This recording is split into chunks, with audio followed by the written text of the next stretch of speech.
of time put in for sure. And when you talk about time, it's different numbers are thrown around, but it's very easy to say, like for 1 minute of video footage that you see, there's minimum an hour. And of course, with us learning, for us, a minute of video is probably more like 2 or 3 hours, just because we're figuring things out as we go, and we're getting better at it. But this is where it all began. This is the starting point.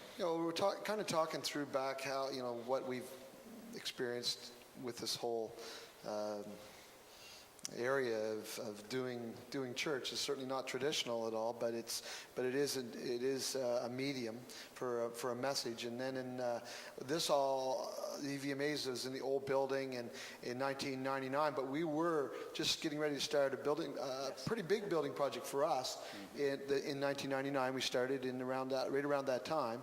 And so the next thing we did with video was everything had changed up, because it was about 2 years later, in 2001, we were in our new auditorium. We had spent, the church family had raised, we had given $80,000 just for multimedia equipment. And so we had lighting and sound and video capabilities that we hadn't had before. It was an amazing commitment by the people of the church to have a building project that was just over $300,000, and to have 80,000 of that for sound, lighting, video, and acoustics. That's almost a crazy commitment to technology. And I can remember talking, at meetings, saying, making suggestions, and they say, well, let's do it. And I'd say, no, we shouldn't. This is crazy. We're out in the country. We're in the sticks. This kind of technology is done in the big mega churches. And they said, no, you're wrong. We really want to do this. And there was a very big buy-in from the beginning that technology was going to be a very powerful and effective communication tool. And that was really unique, and I think that commitment is still there as people are helping helping these productions and taking advantage of them. Well, you pointed out the fact that we're a rural country church, and the first real thing we did in our new facilities was the Phantom at the Opry. The Opry, big production. Which was very sophisticated. Yes, the people weren't. Especially, we're just a bunch of hillbillies. We took advantage of that. Yes. We didn't have to act. Well, whenever you can just be yourself. That fellow played the banjee with the banjee. And it wasn't really it wasn't so much a video production, but it was our first real major production, and we used video for it and in it. Video was big in lighting, big in audio, because it was a big set. It was a really big production.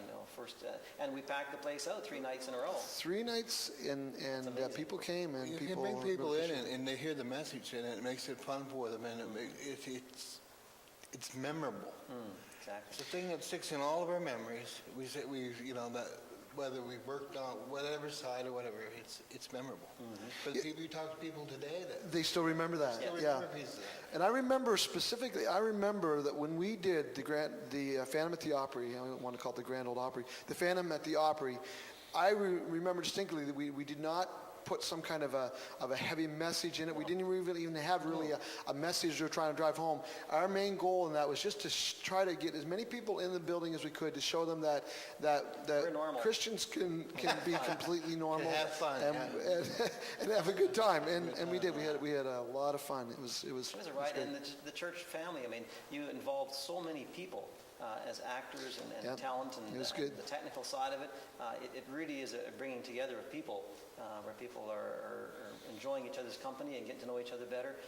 And there's a number of people that this is their first time in the church door, because I think that was a big thing, that people didn't really know what to expect, because we were this new church building in town, and we were kind of like different.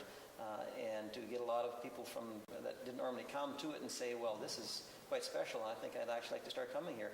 It was a door opener and a first opportunity for a lot of people. Yeah, we have no idea how many people we scared away, but... Well, we did a bit of that. Yeah, no, it's great. It was good. It was a good time. It was a ride, huh? That's how many years ago? 2001, October 5th. 8 years ago, yeah. Yeah, it was the first show.